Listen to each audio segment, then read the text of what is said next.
D&D has just lost two more huge names on the heels of Chris Perkins and Jeremy Crawford leaving for Critical Role.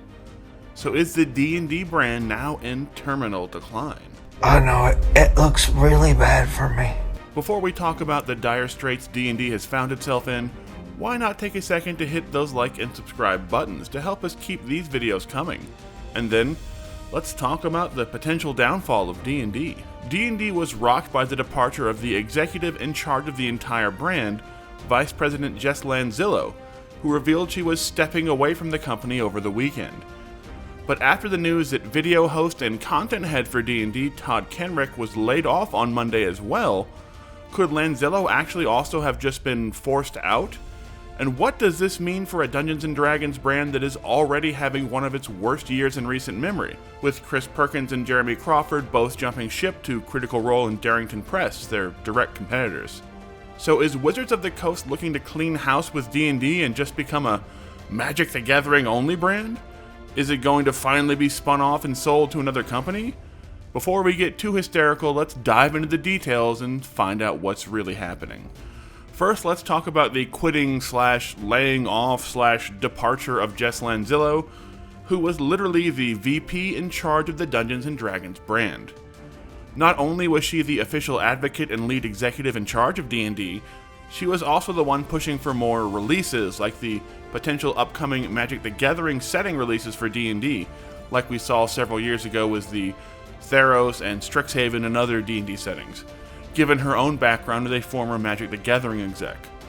But now that she has left, the brand basically has a massive leadership void, as both Perkins and Crawford also stepped down just a month back. So effectively the entire senior leadership of D&D, and now with Kenreck also being laid off, every visible face of the brand for the last few years has left or been forced out of the company. This is on top of some massive setbacks, including the disastrous failure of Project Sigil to become a full-fledged ongoing VTT that would change the digital D&D landscape,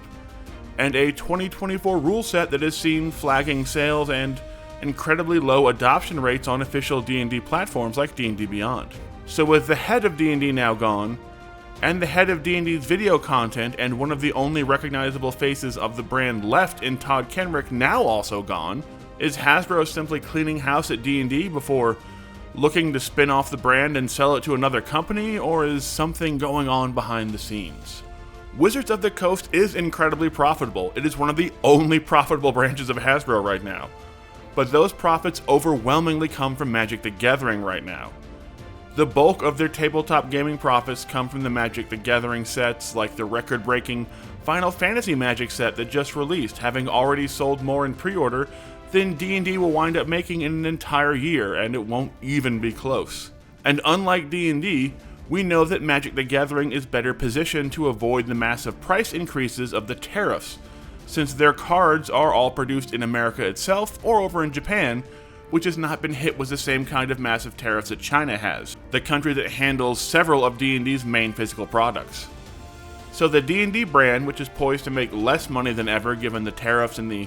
effect that they'll have on some of their core physical offerings like their starter sets, is gutting top leadership, while the Magic the Gathering branch of Wizards of the Coast is soaring to record profits and is set up to basically ignore the tariff issues that will be hurting literally all of their other competition. Still, while it's not technically impossible that Hasbro has decided that the time has come that the D&D brand is simply no longer worth the cost, especially after the new VTT failed to become the game-changing platform that everyone was promised, and with D&D suddenly relying entirely on third-party releases to keep pushing sales on D&D Beyond for the last few months, as players seem to ignore their awkward new half-edition 2024 rules, a sale is still very unlikely. The D&D has just revealed a major new video game with the team behind the Jedi Survivor games, and the brand has still shown that a big IP like Baldur's Gate 3 can lead to some major sales figures for D&D. And CEO Chris Cox is still a fan of D&D, although it's a weird AI-based future that he has in mind for it. But based on Kenreck's statement after the layoff, where he specifically called out Crawford and Perkins and none of the other remaining D&D leadership team in his farewell message, what little of the leadership team there may be left at this point, which is effectively no one, it seems tensions are incredibly high behind the scenes, and while a sale may not be imminent, something is deeply wrong in the offices of the biggest name in TTRPGs. Now, a sale itself, unlikely as that seems, wouldn't be the worst thing in the world, depending on who was to buy the brand, but it seems far more likely that this is just Hasbro looking to purge the last of the quote old guard, who might stand in the way of Cox's AI-powered dreams for a D&D future. But having now lost the 4 most visible faces of the brand in just around a month, 2 of which immediately went to work for a direct competitor, and with huge TTRPG competition like the record-breaking Cosmere RPG and Draw Steel still poised to release in just a few months, and provide even more competition to this brand in crisis, this has easily become the worst year in modern memory for the D&D brand, and we're not even halfway through it yet. So what do you think? Is D&D just trying to purge the old guard, or are they doing something crazy like getting set up for a sale by Hasbro? Let us know in the comments, and don't forget to hit those like and subscribe buttons.